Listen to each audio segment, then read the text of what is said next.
Hello, welcome to White Davy Gardening and Worm Farm.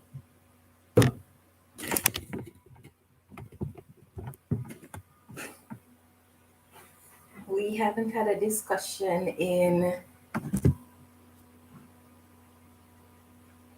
2 weeks.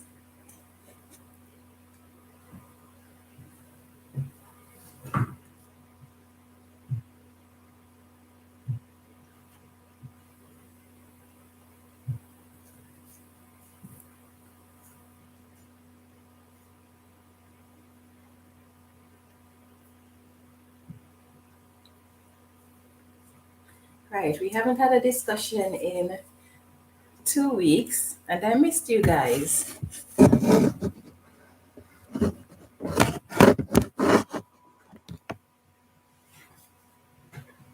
Yes, but in the 2 weeks that I took off from doing my lives, I was finally able to get my outdoor chores done, so it was definitely worth it. Hi, Growing My Own, how are you? So, how have you guys been?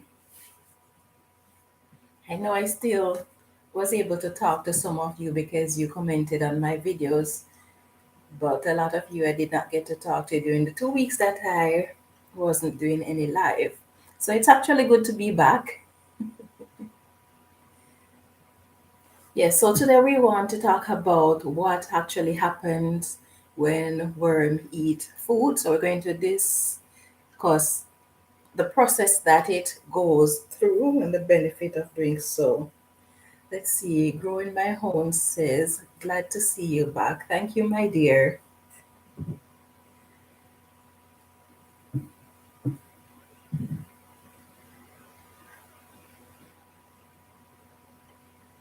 Just a minute there.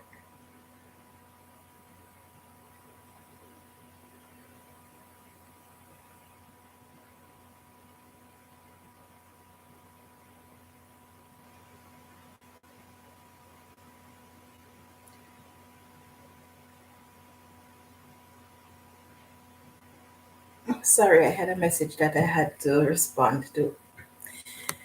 There you go, calling me baby sister again. Hi, her healthy home. Hi, Han. Yes, it's nice to be back with you guys again. Feels good. Tired though. Right, so today we want to talk about what happens to the food when worms eat it. And I think that understanding the process that the food goes through as the worm consume it actually help us to see why it is so important to have worms or worm castings in our garden. So worms will actually consume just about any type of organic matter that it comes across. Of course, there are occasional organic matter that may not be too good for them, like acidic foods and stuff like that. So some of the things that your worms will eat will include things like grass. They will eat the stem of plants, the leaves of plants. They will eat fruits and vegetables. They will eat animal manure. They will eat meat, dairy products. They will go as far as to even eat dirt. Yes, they do eat dirt as well. So pretty much all organic matter they will eat.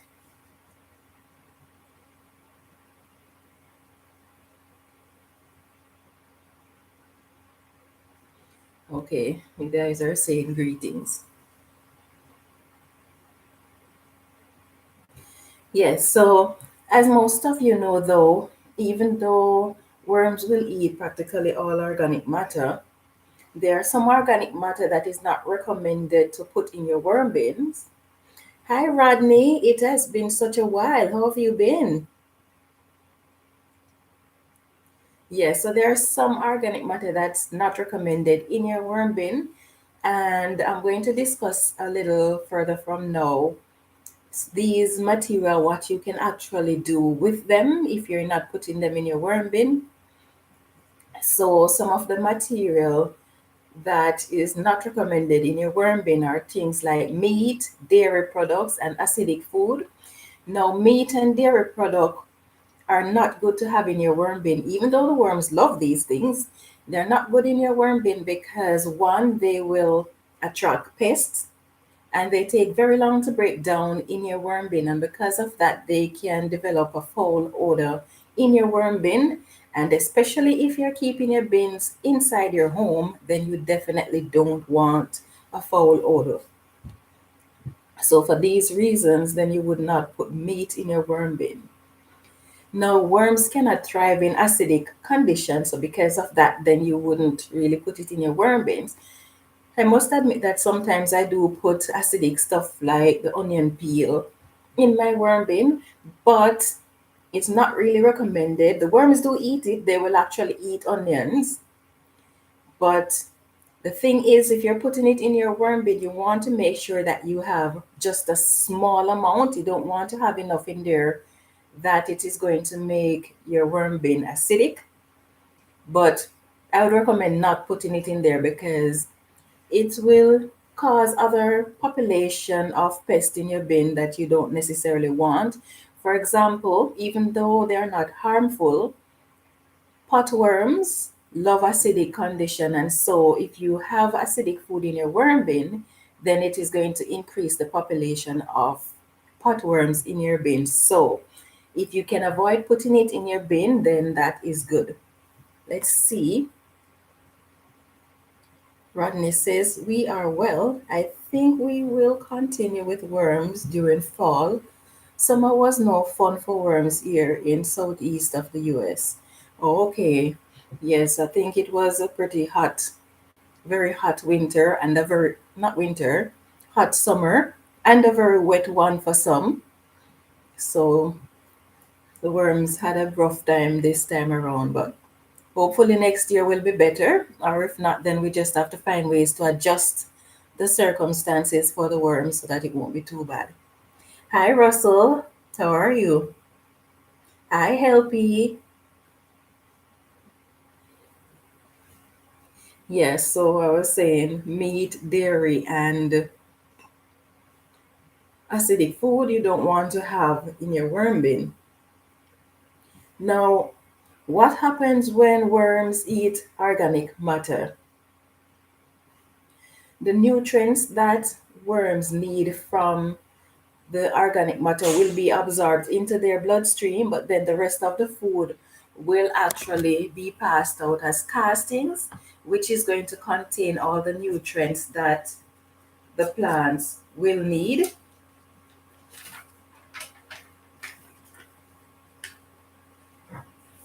Now, as the food passes through the alimentary canal of the worms, the alimentary canal is lined with an oily substance that tends to coat the food.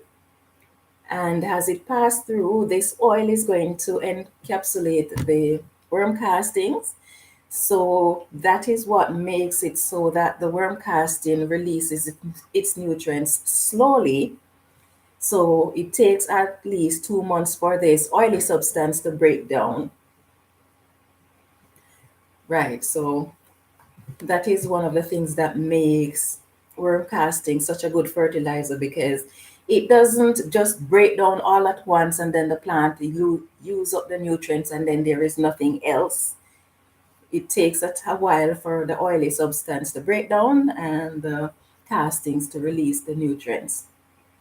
Now, the castings, once the worms pass it out, it has a high concentration of all the nutrients that your plants need. So it's not that it just have the nutrients, but it has a high concentration of the nutrients that the worms. So whatever the worm consume, that's the type of nutrients that the casting is going to have. But the worm body is said to break down the food to produce the nutrients that the plants actually needs. So not just the nutrients that the worms take in, but the worm body can convert the food that they need, that they eat, into the nutrients, the type of nutrients that plants need. So I find that pretty interesting that the worms are able to do that. I think the worms were very wonderfully created. Hi, Mom.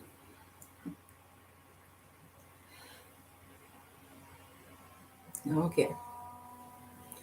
Yes. So, as I mentioned, that the casting will have a higher concentration of nutrients. Now, the four primary nutrients that plants need, those are in higher concentration in worm casting than the other nutrients. So the worm castings contain a very, compared to the other nutrients, it contain a very high level of nitrogen, phosphorus, potassium, and the calcium. And these, these are very important to plants. When the plants can survive to some extent without the other nutrients, if these are not present, then it's difficult for your plants, if not impossible for your plants to actually do well. Yes, worms do deserve more credit. I agree with you, LP. Yes, so it the castings contain pretty much all the nutrients that your plants need. It also contain minerals, trace minerals. So when you use worm castings, pretty much you don't necessarily have to use anything else to care for your plants. Of course, sometimes we had other stuff, but it's not that it is absolutely necessary.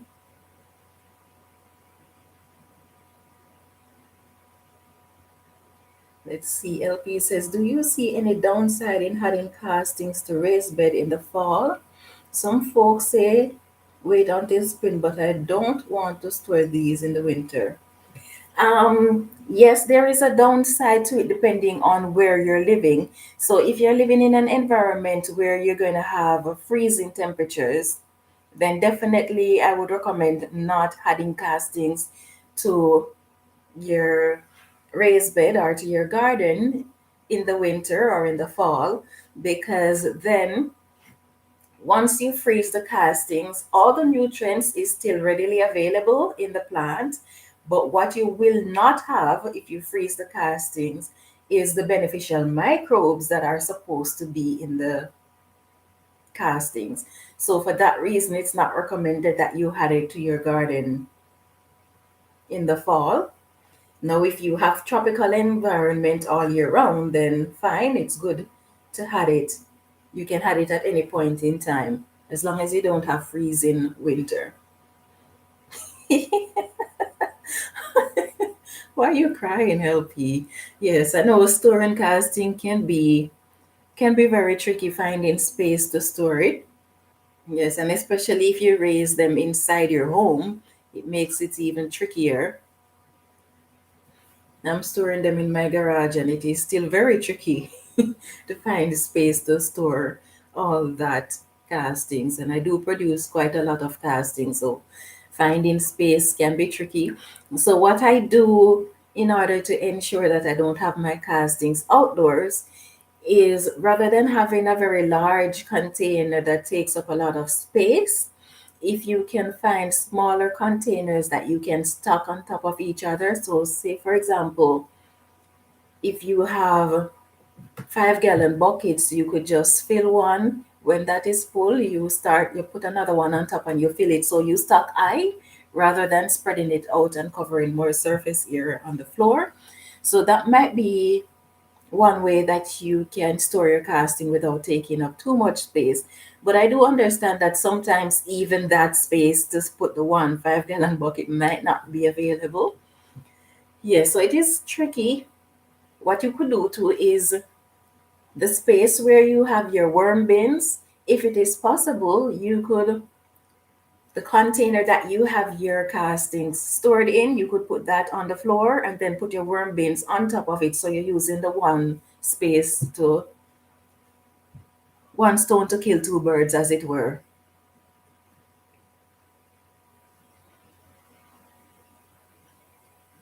Yes, I was going to mention that too. It's a good point to Russell, that you can have it in the fall because the nutrients is still there, but then by the spring you're going to be having more castings that you can add, and from that castings that you had in the spring, you will have the beneficial microbes.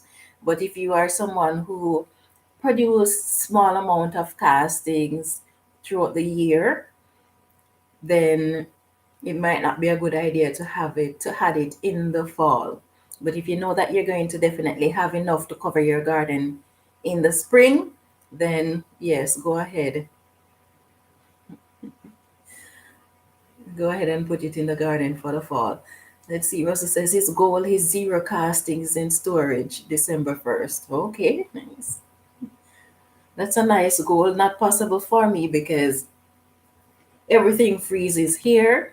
And then because I sell my castings and I don't know how much castings my clients are gonna need. So I don't want to put my castings in the in the garden now, and then it freezes, and then they want a lot of castings next year, and I don't have enough for me and for my clients. So for that reason, I try to store what I have. Yes, I try to store what I have because I have one particular client that he always wants a lot, like 2 yards of castings or things like that. So I have to make sure that I have the amount that he wants and make sure that I have what I need for my garden as well. So I don't add any to my, and then I want to extract whatever worms and cocoons are in the castings as well. So I try to keep it so I can extract as much as I can over the course of the winter. Let's see. And White says, what are the differences between worm castings and every time I compost my food scraps and garden waste, they turn into castings and not compost. I'm not complaining. Okay. That's a pretty good question, and White. So compost and castings are similar in terms of it is organic matter that you break down and use in your garden. They all contain similar nutrients, but castings will have more nutrients. Sometimes it said it can have even up to 20 times the amount of nutrients that can be found in compost. Now, when it comes to compost, what compost is just the organic matter that you use to create the compost break down into its simplest state so that the plants can get the nutrients from it. It has beneficial microbes and other beneficial life forms in it, similar to the castings, but the castings tend to have more. Another thing about the castings that makes it different from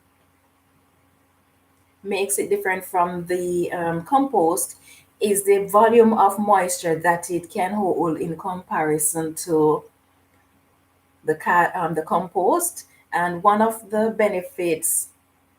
things that makes castings superior is that it is able to repel pests, whereas compost is not really known for that. So, and later on in the discussion, I'm going to be discussing one other thing that separates compost from casting, making casting superior to the compost. LP says that is why I want to harvest all bins now so that they'll be working on new material through the winter. Okay, I definitely freeze. It definitely freeze here. Okay. Yes, so one thing to keep in mind too, LP, if you're going to be putting your castings in your garden over the fall, keep in mind also that worms do slow down in the winter. Even if they're indoors, they tend to slow down in the winter, which means that the amount of castings that you would have been able to harvest over the summer, you won't be harvesting that quantity over the winter, depending on how warm or what environment the worms are exposed to in the winter. So, keeping that in mind will help you to know whether you're going to be putting your castings now into the garden or you're going to keep storing it. Because what if you know how much castings they produce over the winter and you know that that is enough to take care of your garden and providing it with the microbes, then go ahead and put the castings in the garden.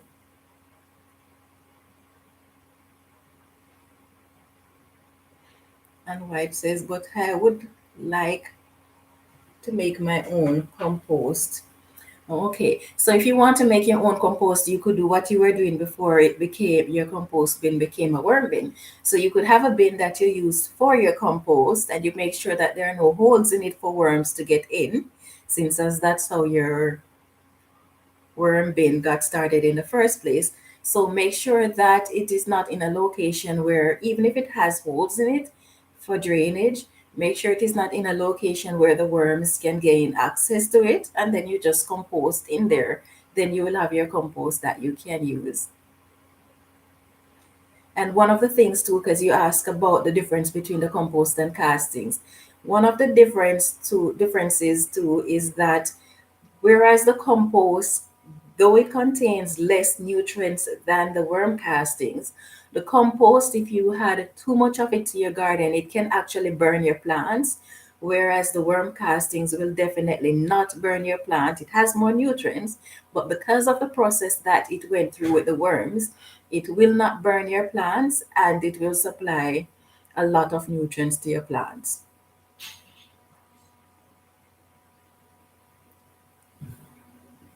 Okay, let's see. Hi, Urban Girl. How are you?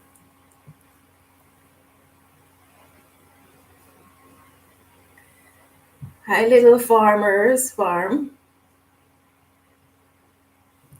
I think I'm gone too far. Okay. So LP says, good question. And Han White says, thank you. LP says, I'm doing all right. Thank you. How are you? Okay, you're responding to a greeting. Okay. Russell says, most cocoons in fall castings hatch in spring. True. Yes, that is very true. Which is why I have red wigglers out in my garden, even though the red wigglers will die for the most part. Occasionally there are some that are fortunate enough to survive, but for the most part they will die. But like Russell rightly says, some of them, the cocoons will survive. I always wonder though, when the cocoons survive, with each year that passes, does the population of red wigglers in the garden increase? It's kind of hard to tell because I'm not really digging my garden. So, because of that, it's hard to tell if the population is increasing. But it would be nice if I could find out.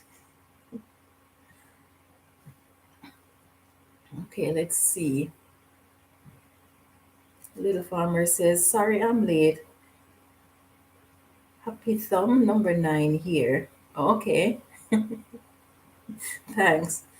So glad I caught your show, hon. Okay, you're welcome there. Thank you for joining. Little P says, great reminder. Thank you. This summer I could harvest. I lost where I was. Yes, I could harvest after a couple of months because I don't require mine to be very refined. Okay, okay. And Urban Girl is saying hi. No, keep LP saying hi to Urban Girl. All right. And White says, I haven't got that option, White Davy. Worms will find it. Okay. So couldn't you elevate it? Do you have that option where you could elevate it so that the worms don't find it? Because if not, then you won't be able to have any compost. It's nice though that you have so many worms in your yard that they can actually you don't even have to purchase worms to get worm bin started. Let's see. LP says, excellent point about not burning plants. Everyone needs worm. I agree with you. We all need to have those worms. And so later on, I'm going to be discussing some ways that we can ensure that we have the benefits of the worm castings. Urban Girl says, I am great. You are so knowledgeable. I'm not really knowledgeable. I'm just always doing research and observing my worms.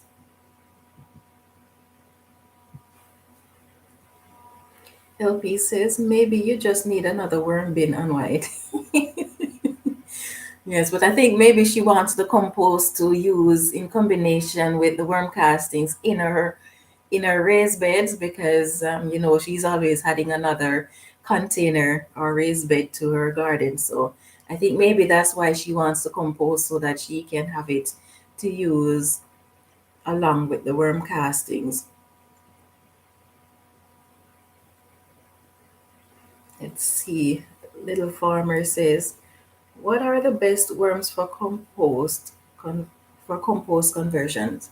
Okay, so there are a few worms that you can use for vermicomposting. So you can use red wigglers, which are the most popular of the composting worms.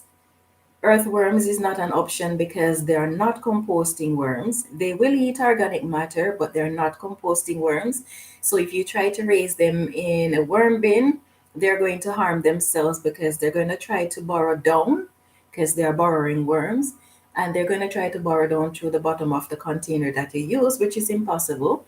So they're going to end up harming this themselves and they won't reproduce at the rate that other composting worms would.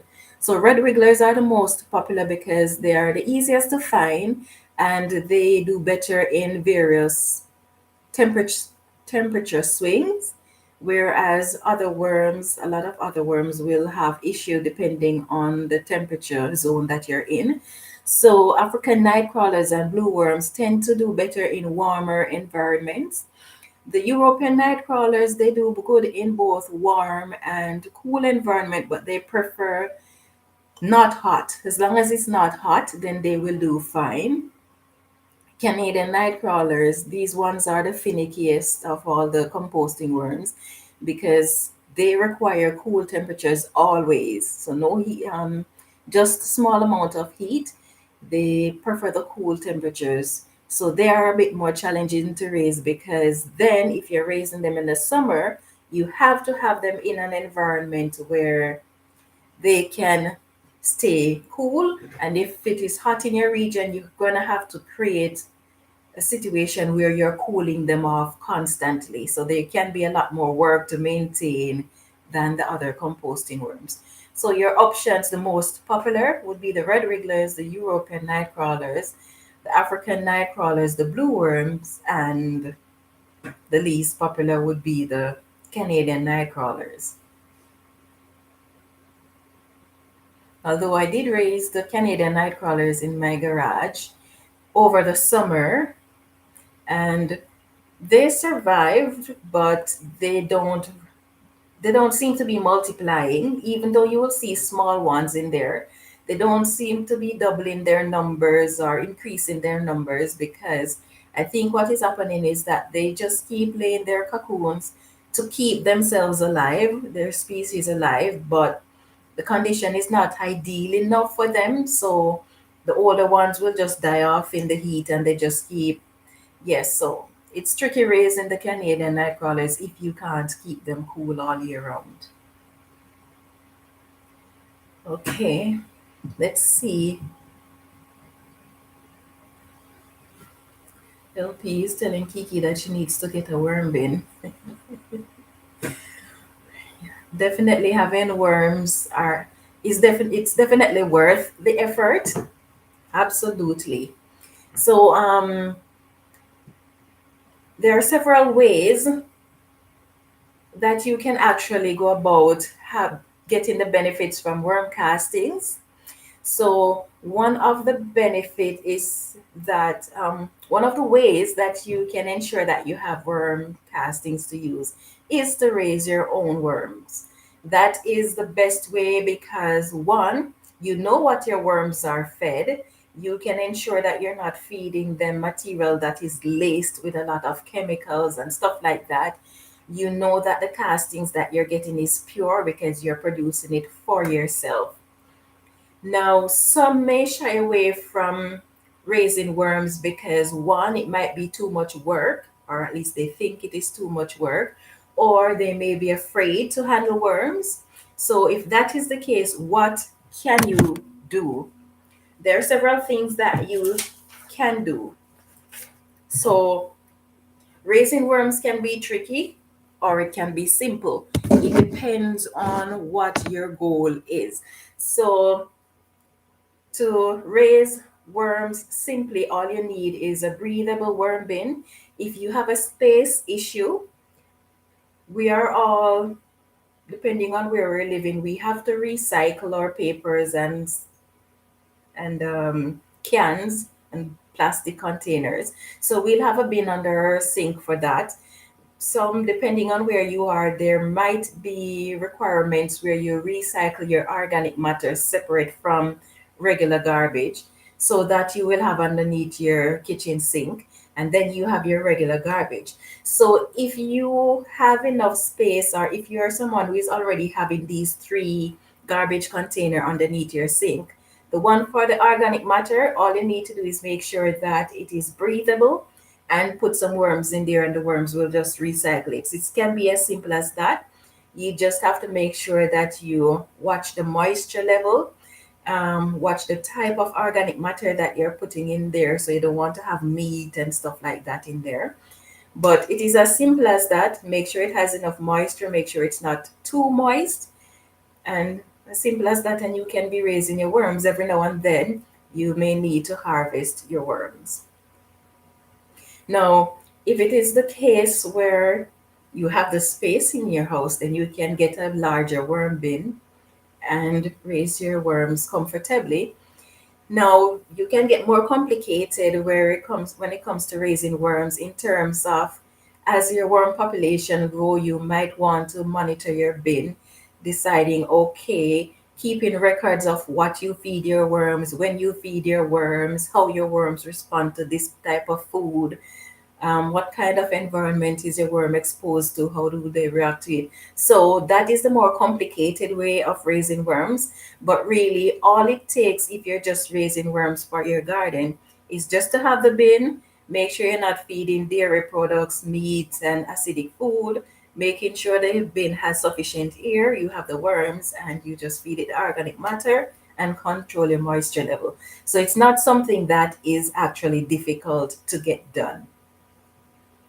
Now, some are afraid of handling the worms.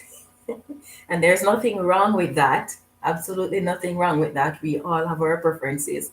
So if you are someone who is afraid of handling worms, but then you would want the benefit of the worm castings, you can simply add that food scraps that you would throw out, add it to your garden, and the worm in your garden will actually find it, and their population will increase. Now, you don't have to be raising the worms for yourself, but you will come across more worms as you tend to your garden, which can be scary for some too. But then the good thing is that the worms that are regularly found in your garden, they are burrowing worms, which means that you will not see most of the worms that are in your garden. They will come up, take the food scraps, and go down and take it down to wherever they are settled and eat it there. Come up, they'll poop in your garden, and they just keep moving about. So you will have come across more worms than usual once you start adding organic matter to your garden. But then at least you don't have to be raising them and having to handle them when you separate the worms from the castings and stuff like that. Now, if you're going to be putting the food scraps in your garden, you can either choose to put it on the surface of the garden, which is likely to invite pests, or you can dig trenches and bury them in trenches. If you're going to be putting things like meat and dairy, which you can put in your garden, if you're going to be putting those in your garden, it is recommended that you bury them 2 feet deep, between 18 and 2 feet deep. Some pests will dig down to 18 inches, not feet, sorry, 18 inches. Yes, so 18 inches to 2 feet deep. If you put them 18 inches, as I was saying, some pests will reach to it. If you put them 2 feet, then it's less likely, possible, but less likely that pest will get to it. The worms will eat it, break it down. You don't have to deal with odor or anything of the sort. And you can do that for all the other type of organic matter that you have too. But these, you don't need to go down 18 to 24 inches to bury. You just need to dig 12 inches or so to bury food scraps. Now, You can also just work the organic matter into your soil if you're into tilling your soil, and that works well too. Right. So if you're afraid of handling worms, then this is how you're going to get worm castings in your garden. Now, if you don't want to do this, then you can simply purchase the worm castings. But you should know that when you purchase worm castings, strong possibility that it is going to contain some amount of cocoons, and it may contain a few hatchlings in there. So that's a possibility, which means that they're going to end up in your garden. Now, let's take some more comments before I move on.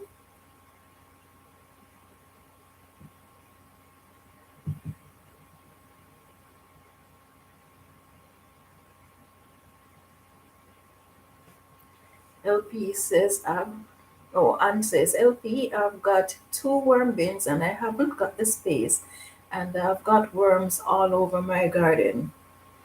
Yes, I definitely don't think you need to have any more worm bins, because the worm bins that you have, they are larger than what people would normally use as worm bins in the first place.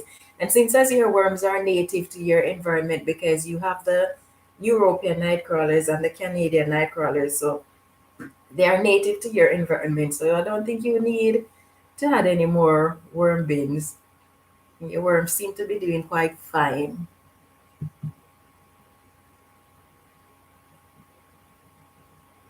Let's see. LP says, my worms fill up 6 55-gallon barrels of castings over the winter.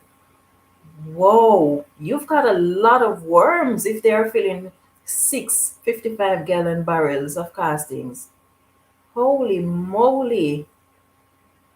I wouldn't even know where to store though to store that.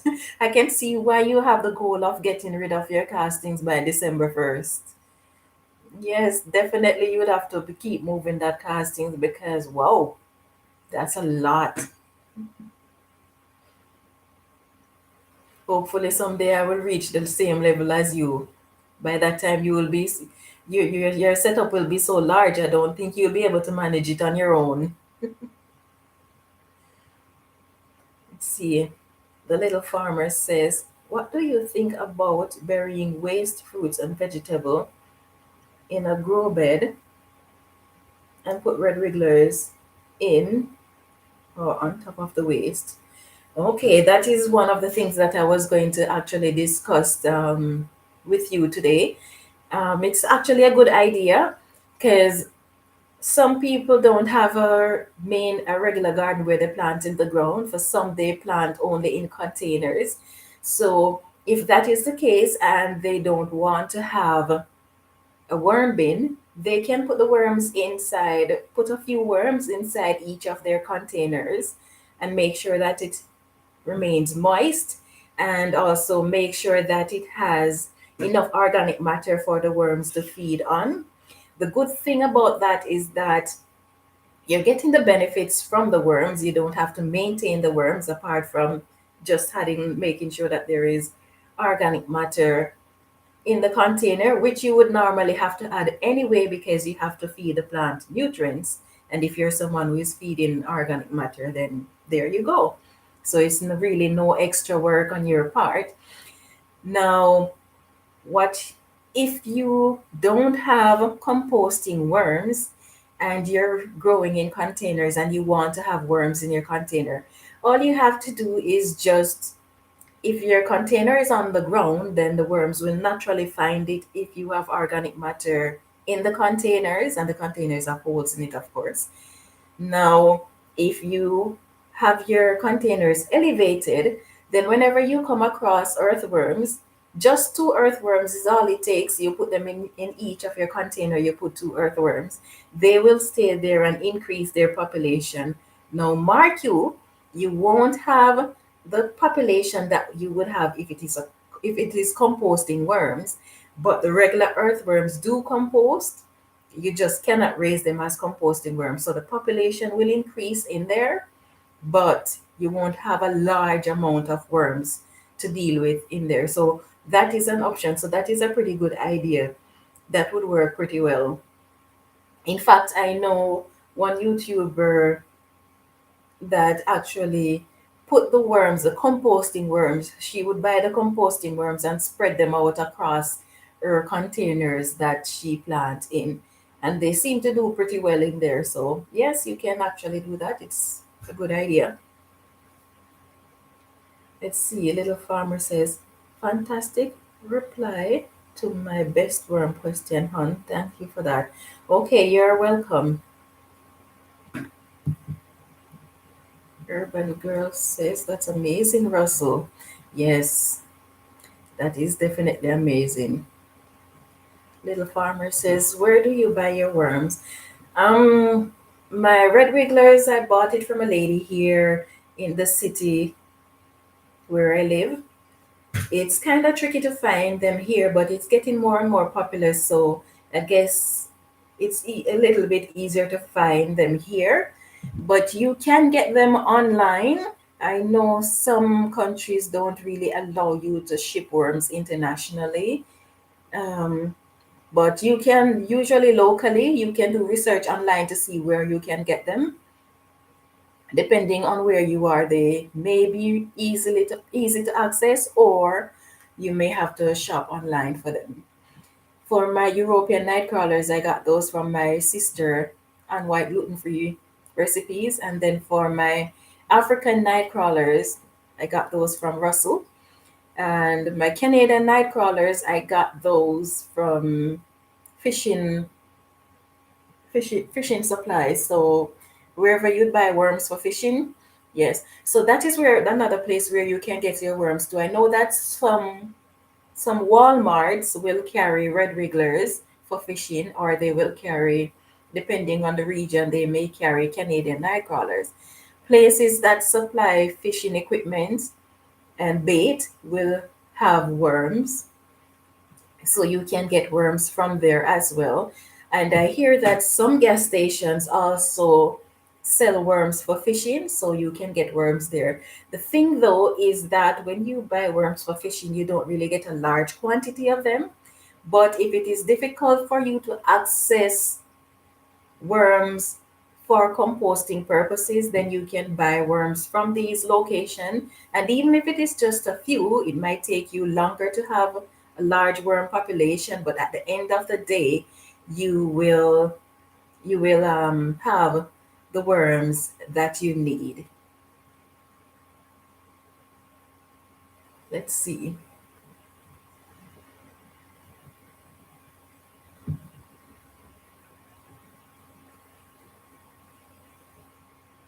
I think I missed something. Um, okay, so LP is saying Kiki can have an outdoor worm bin. Okay. Urban Girl says, during the winter, I'll fill up a 5-gallon bucket with food scraps, veggies, and seafood parts, soil, and wood ash from the fireplace. Then I toss them into my outdoor compost bin every couple of weeks. Oh, okay. Yes, that's a very good practice, Urban Girl. Little Farmer says, do you harvest worm wee as well? The liquid that run off supposed to be great feed for growing plants. Okay, so I don't. And the reason that I don't is the way that I raise my worms. Um, is it possible for you to take that outside? I'm sorry, darling, but yeah, sorry about that. My daughter is supposed to go back to her online school, but we share the same room, so yes, so she's just gonna go somewhere else for the time being. I'm not going to be saying anything while she leaves. I don't want to be disturbing her class. Her teacher will be able to hear me and the other students.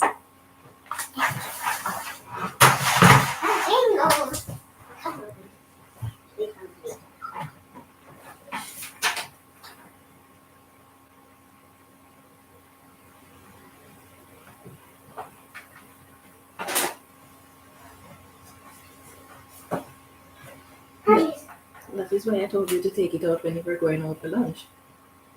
Did you eat off your lunch? Did you eat off your lunch? Some of it? Yes. You know, I'm going to give it to you for dinner if you don't eat it off. Come on, hurry up, you're gonna miss out on your class. Watch the card over your head. Come, hurry.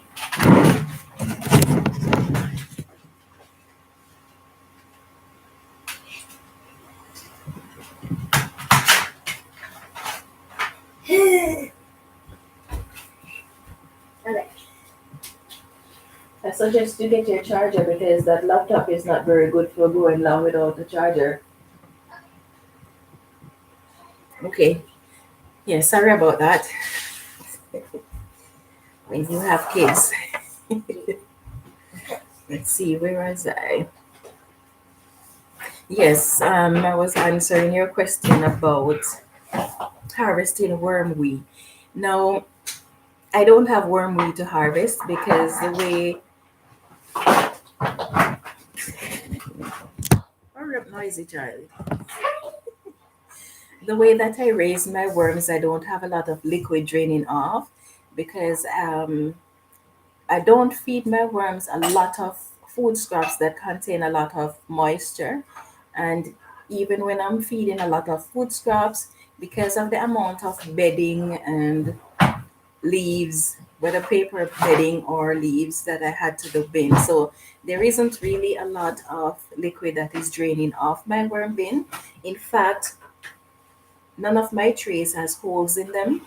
So the first set of bins that I have and the second set of bins, they do have holes in them. But the trays that I use do not have any holes in them because I don't really have leash yet running off my worm bin. Yes, so and when I'm having moisture, I don't have a lot of moisture that it is going to be running or draining out of the bin. So for that reason, I don't have leash yet. So I have worm tea. I make worm tea with the worm castings, but as for leash yet, which you call the worm weed, that I do not have.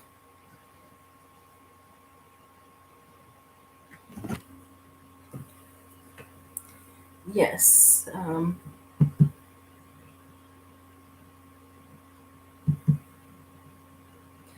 CLP says, Unwhite, do you have room for a small trash can in the corner of your yard?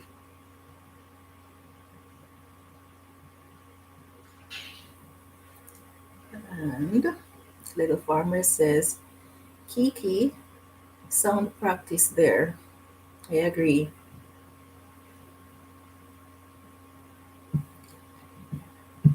Yes, harvesting 655-gallon worth of castings over the winter. That is just awesome.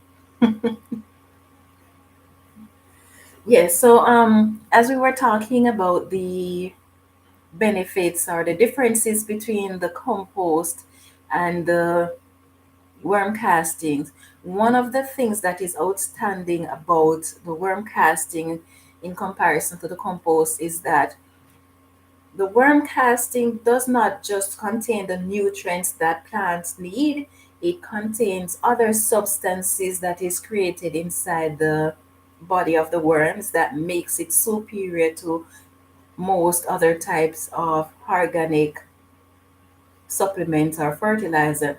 For one example, the worm casting contains a substance that is called chitinase. And what this does is when it comes in contact with insects that has exoskeleton that is made up of chitin, the chitinase will actually cause that chitin or the exoskeleton of these pests to dissolve. And as the exoskeleton gradually dissolve, the pest becomes dehydrated and they cannot rehydrate themselves because they have no exoskeleton to maintain the moisture, and so it will result in their death. So that is one thing that makes the worm castings superior to just regular compost.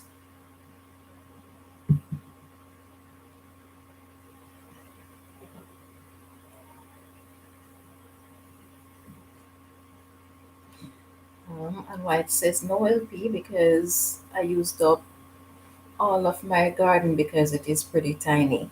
Okay, I guess you're answering that question about being able to put a small garbage bin in a corner. See, Urban Girl says LP, I added red wigglers to my outdoor compost last fall. They have multiplied like crazy on their own. Nice. Love seeing them all big and plump and getting to work. Oh, that's awesome.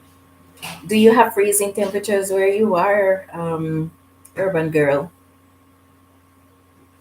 So, like Russell says, if that is the case, most of them are going to die over the winter, but then the cocoons are going to survive.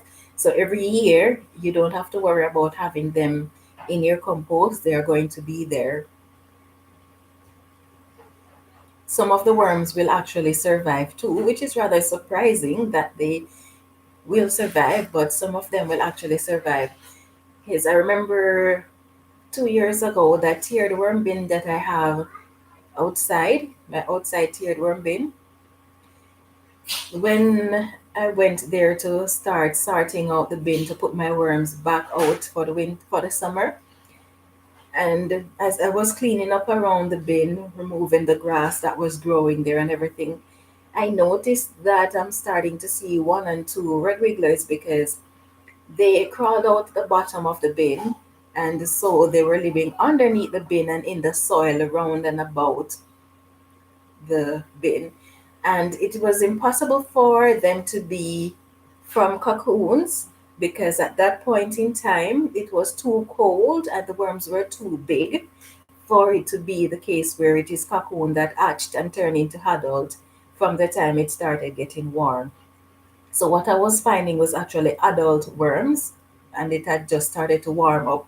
So I know that they survive. And in fact, I took up the worms that I saw there and counted them. I had over 300 of them that were there. And I know that that was just a fraction of them because I was just taking up from around the edges of the bin. So if I was able to go under the bin, I know I would find a lot more. So yes, the red wigglers can survive freezing sometimes, but most of them will actually die off.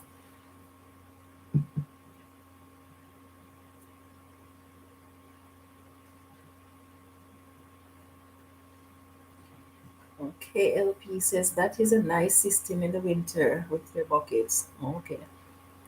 And White says you need to sell it, LP. Yeah, you can actually sell the castings. There will always be people who are interested in worm castings. Urban Girl says, thank you, little farmer. LP says, Kiki, smart idea adding them. I had my worms to my compost bin from time to time as well. And LP says, well, and it's time you move so you can have compost. Ah, this comedian lady.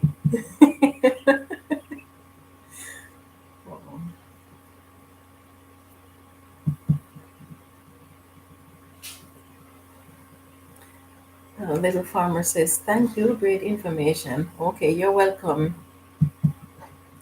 LP says, Russell, the one with the 55-gallon drums, not me.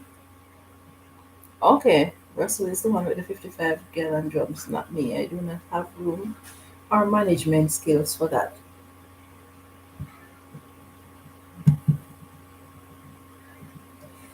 Let's see. Urban Girl says, I have to turn my compost this weekend, and had more leaves and pine. We are expecting lots of rain next week, so a lot of yard work to do this weekend. Oh,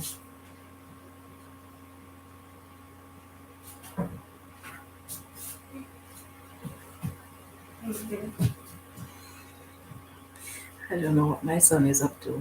He's trying to hide from me while standing right in front of me and bending down.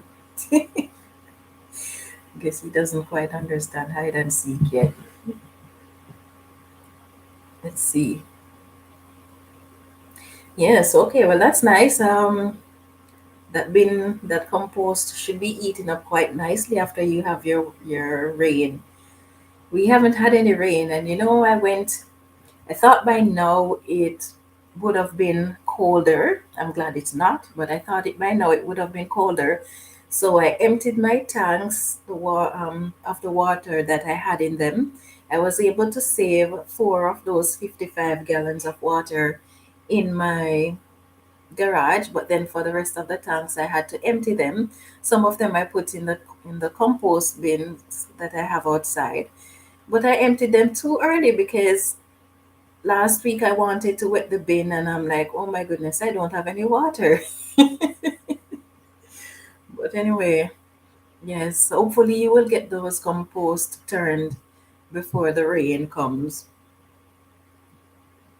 Let's see, and White says she might have to move so that she can have somewhere to create her own compost and have a bigger garden. Okay. Urban Girl says she got earworms from Walmart. Yes, I do hear that they carry the red wigglers. Urban Girl says the gas station sells Nightcrawlers. Oh, okay. Yes.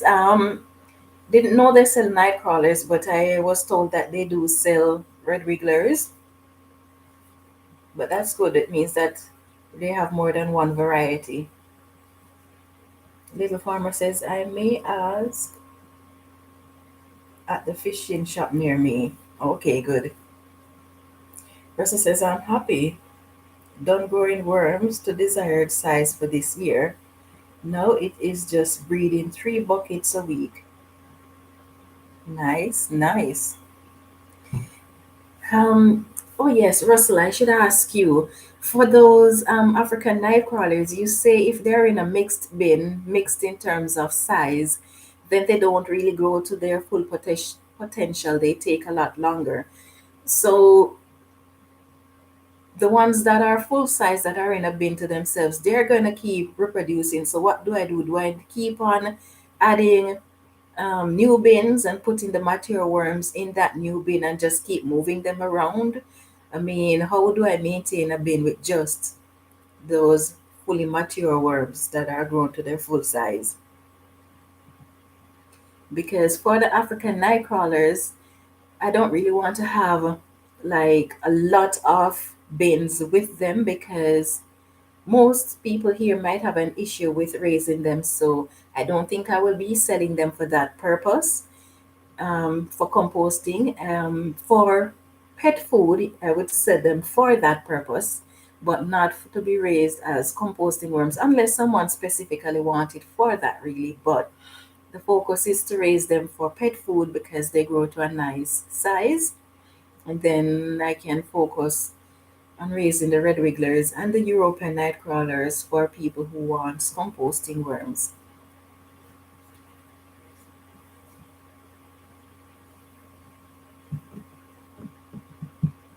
So I'm gradually working on my worm system. Hopefully someday I will get it organized to the point where I have everything just the way I want it. Of course, there's always unforeseen occurrences, but I think it's gonna take a while for me to have that worm farm fully organized. But you're a pro at this, Russell. You've been doing it for so long now. You should open a school. Let's see, LP says, me too, Kiki. I really need to follow a schedule to turn my compost. I can't remember the last time I turned it. Well, if I am to be honest, I haven't turned mine since I started it maybe a month now. I haven't turned it because I just don't have the time.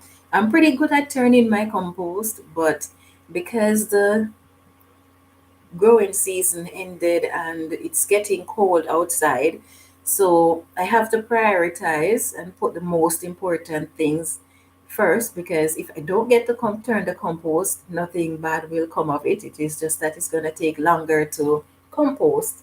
But if I don't clean up my garden, it means that when it's time to plant next year, I'm going to be spending my time cleaning or any other things that I need to get done. If I don't before I can plant if I don't get them done or moving my worms indoors and stuff like that. So I try to prioritize the most important things first. So since I started the compost bins again, I haven't turned them once. I go there and I water the bin, but that's as far as it goes. And I don't think I'm going to be turning them anymore for this year because it's getting too cold. We're having single digits in the above temperatures now. So occasionally we'll have double digits, but it's not enough to keep the place warm. So I'm not going to be out there turning anything. Let's see. LP says we've dropped to 35 1 or 2 nights. It doesn't get colder than that. Oh, okay. For me, it would be minus 35 C and lower. Yes, once it reached January, February, especially February, minus 35 and below is where it will be. Anything from minus 30 and below. CLP says yes and white. Then you can have a bigger garden and make all the recipes. Wouldn't that be nice if you could grow everything that you use, especially since you're vegan? Wouldn't it, not vegan, but vegetarian. And since as you're gluten free, it would be nice if you could actually grow everything that you want to eat.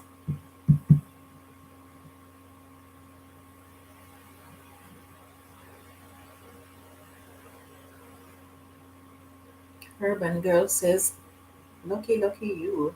We haven't got that cold yet, but when we do, it's here to stay. Yes, that's what I'm dreading because once it gets cold, you just know that that's it. Okay, Little Farmer says they have a visitor. LP says, I have a couple experimental bins in which I put some old banana peels, forgot about it, and fruit fly explosion. Oh, that's not a normal worm experience. That's my foolish mistakes. Oh, never mind, my dear. Yeah, sometimes it's hard to keep up with a schedule, not because you really forget, but sometimes because you have so many things doing, it's just hard to manage everything that needs to get done. Yes, but at least if you have a written schedule, it makes it a little bit easier because then you say, okay, then today I'm going to spend 10 minutes on this, I'm going to spend an hour on that. And you try to make sure that you definitely spend the time that you say you're going to spend on it. But yes, having a written schedule does make a difference. Although sometimes you have a written schedule and you don't even get the chance to look at the schedule. Yeah. But practice, practice, practice, practice. The more we practice to work with a schedule, after a while it becomes the norm. And then it will be much easier to stick to the schedule, barring unforeseen occurrences, of course. Russell says, last night or this morning, first plant damage frost in my area. Oh, you're just getting your first frost? Well, that's not bad. That's not bad at all.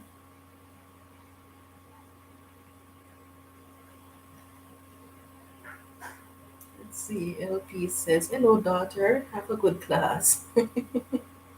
Yes, yes, and white. She was just taking her time.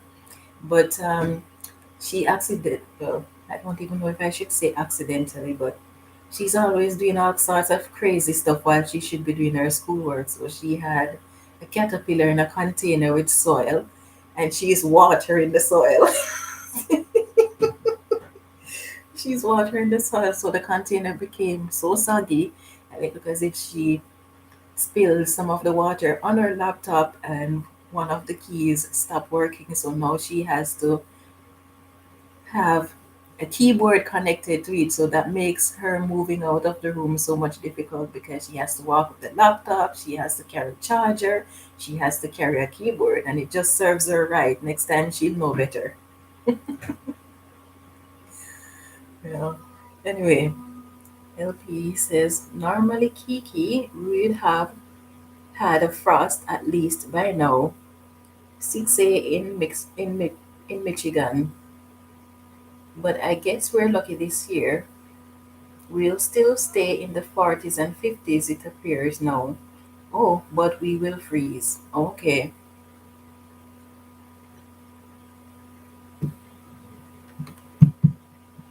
Yeah, we've already had our frost. But the frost this year is late because it came in about 2 weeks ago. We had the first frost. Last year, that frost was, I think that was August that we had the first frost last year, which is unusual. We usually get the first frost in September.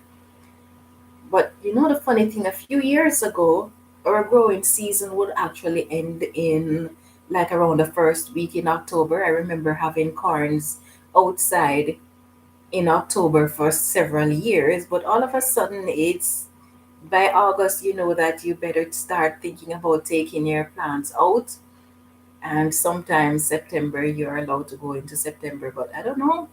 It seems to be getting colder because when we first came here, temperatures, the coldest temperature would be like minus 35 for like 3 days. But then all of a sudden it's just sometimes it's minus 40. This year it was actually minus 55, and with the wind chill it was minus 60 for a day or two. So I don't know, it just seemed like every year it gets colder and colder and colder.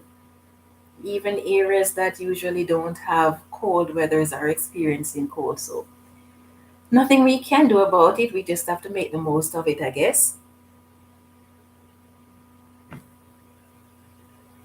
Um,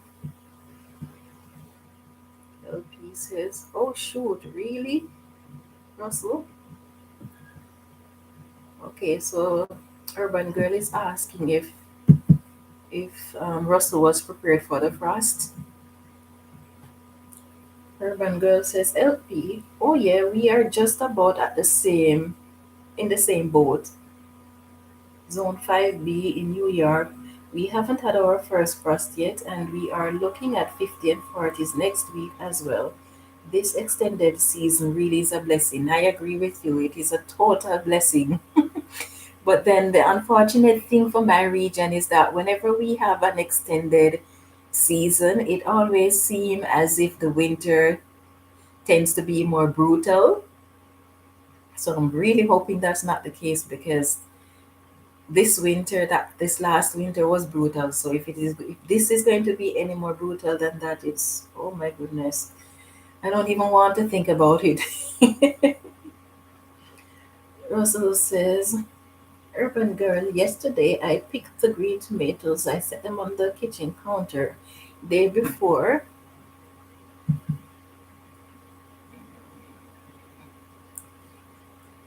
and I lost where I was. Day before I got the rest of the peppers. Yes, it feels good. Okay, that's good. You didn't have to lose your tomatoes and peppers. That's awesome. LP says, it is really a blessing. We are still so warm. That is true. Good catch, Russell, says LP. Urban Girl says, we definitely freeze here, but I try to keep my compost as hot as possible. When a big snowstorm is predicted, it fills the bin up with all the scraps and leaves and let the snow insulate. Okay. Mine, it will fill up with the snow, but then everything freezes. Everything in the bin freezes from top to bottom, and my bins are 4 feet high, and everything in from the middle straight out, everything freezes. So there is no insulated. There's no insulating my compost here. You just know that once the freezing starts, that's it. Nothing you can do about it.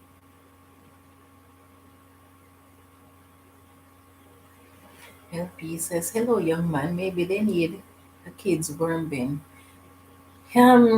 They would love that, but I can tell you, it would be torture. It would be torture for the poor worms because they would go there every single day and they would open it and they would take out the worms and they would play with the worms and No, the poor worms would suffer. Once I'm looking after my worm bins and they're there, they're like, "Oh, can I see the wormies?" And they want to play with the wormies. And they would torture the worms.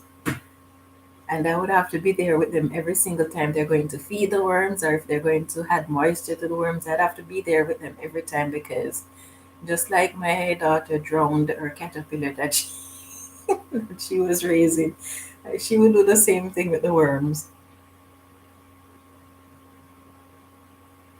Lopi says, "Oh, that's nice, Kiki.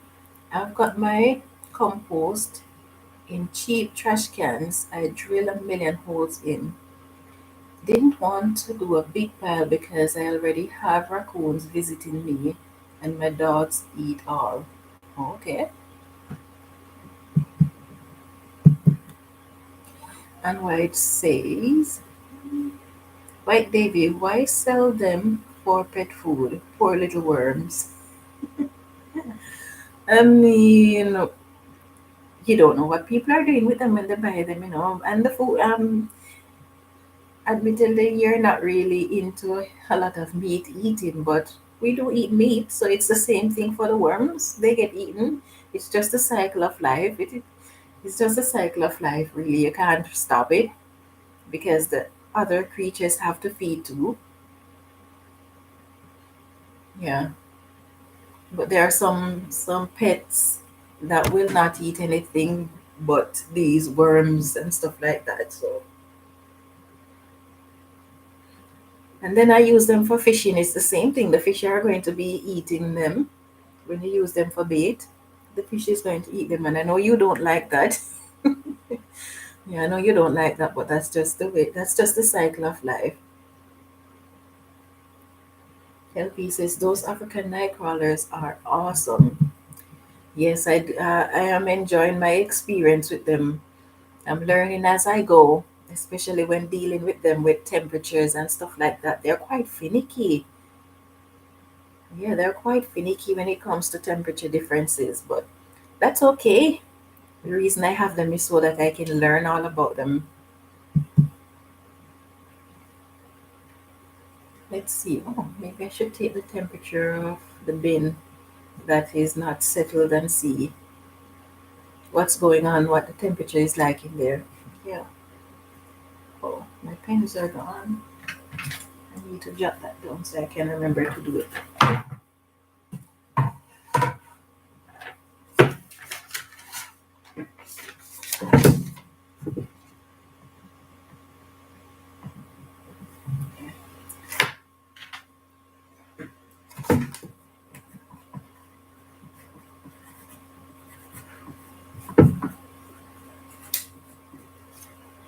Okay.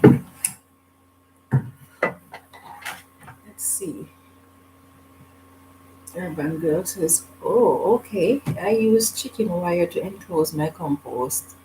Oh, okay. LP says, "My man had turtles and I supply worms for them, though they breed in their enclosure. But when the turtles eat a lot, the population dwindles, so I re-up the population." Oh, okay. LP says, "I have to head out. Always a pleasure chatting with you guys." Okay, take care, my dear. LP says, "I got so many worms to start because he bought some for himself after I got my composting bin. Then decided he didn't want to raise 1200 ENC, so I got them." Uh, that's a nice benefit for you. It's a very nice benefit. LP says, "Sorry, White David, for the next 2 weeks, we don't get lower than 35 Fahrenheit, which is 1.6 Celsius. We get much colder than that in winter, though. Not as cold as you." Okay. Okay, same bye to Kiki. LP says, "I could still probably have a big compost if I enclose it. I just thought maybe it would attract too many animals, but my garden is already doing that." There's no escape for you, LP. It's one or the other. Yeah, so if you already have the animals coming in, unless of course, having another larger compost would attract different type of animals. But if it is already the ones that are bothering you, then you might as well just get the benefits of having the compost.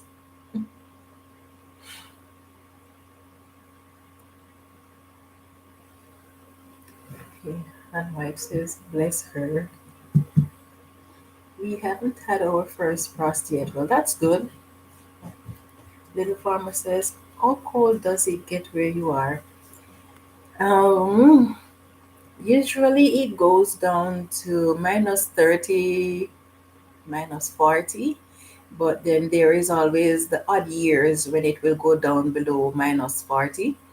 And with wind chill, it usually goes down to around -45. But this year we've had it down to -60 with the wind chill.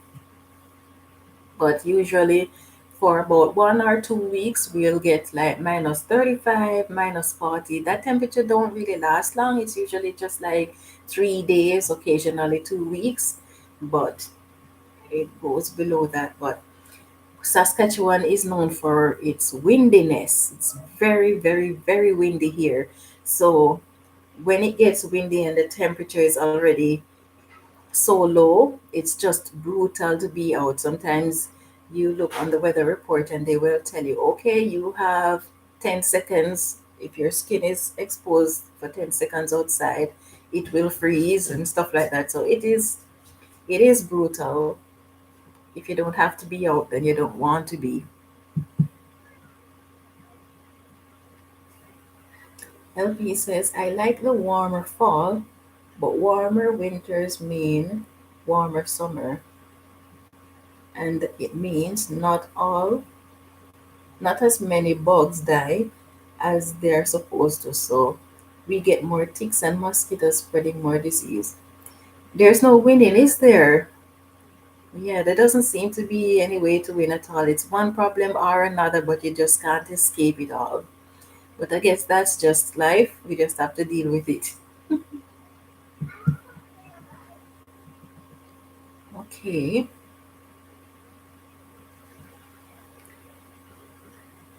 Russell says, in the past, I was able to keep a majority large by changing the bin every 6 weeks. Okay.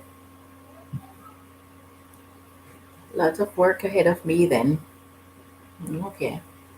I'll see if I can manage that.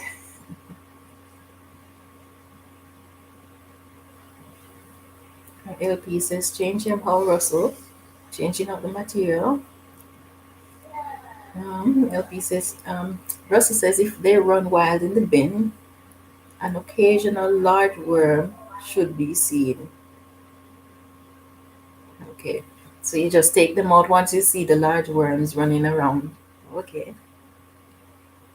LP says, White Baby, what do the kids think of the ANC? Oh, they haven't seen them yet. Yes, they haven't seen them yet. Yeah, maybe I should show it to them and see. Well, when I bring the bin inside, but it is the smaller worms, the bin with the smaller or the mixed worms that I'm going to be bringing inside. The one that has the large mature worms, those are the ones that are directly underneath the vent. So those ones are okay for now at least. So they are staying where they are. But I'd like to see what they do when they see the larger worms.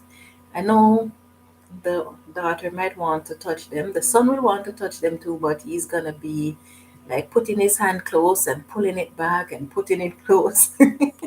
Because sometimes he will touch the wet wriggler, sometimes he'll hold them, and another time, even though he'll touch them, sometime another time he'll go and he'll try to touch them, but doesn't have the courage to do so. So I know that if he sees the large African nightcrawler, it's gonna take quite a while for him to muster up the courage to handle one. Um, Maybe mom need to stay in charge of the worms. I would definitely have to. I felt like a kid when I first started last year. Don't worry, you're not alone. I went and looked at my worms in the compost bin that I put them in like every single day. I'm looking at them when I just got started. And even now, sometimes if I have the time, I'll just go and just look at them. Just look at them, not doing anything, just looking, talk to them sometimes like a crazy person.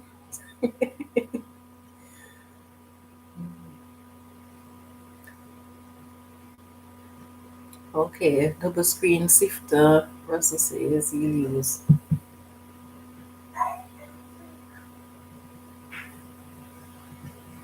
Separate the large worm from the small worms and cocoons.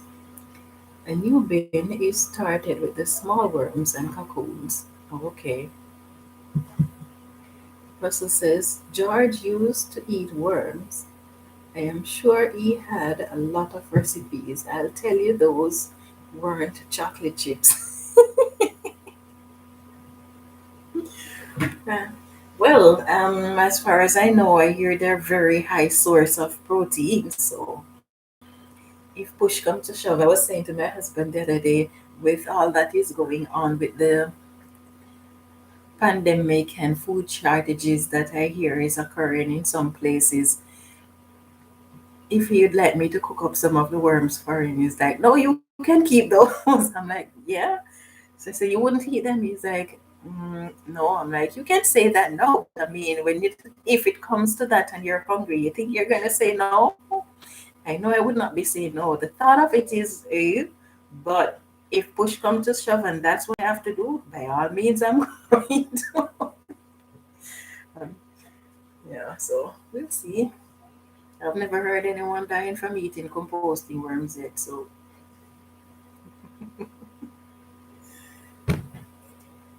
okay, Helpy said she had to take a call, so she went away. Okay, no worries, my dear. Yes, definitely. If a situation was to ever get bad enough, I would eat the worms. Yeah. So anyway, I think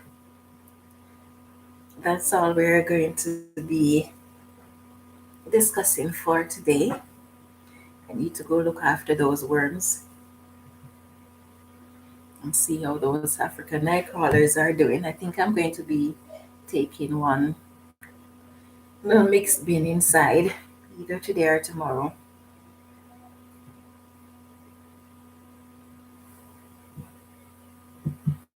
Okay, so let's see. And says, have a wonderful weekend, everyone. Yes, I do hope you guys have a lovely weekend, that you'll stay safe, and that you'll be able to accomplish the tasks that you want for this weekend. Little pieces. I would have at least pan fried them with onions and oh, naturally, you could. I wouldn't be eating them raw. They would have to be seasoned and put some jerk chicken, some jerk sauce on them.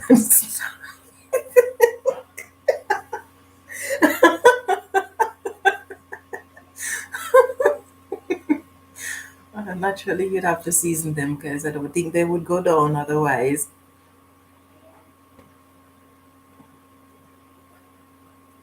Yeah. So anyway, guys, take care of yourself and have yourself a wonderful weekend. Hope to see you again on Monday, all being well.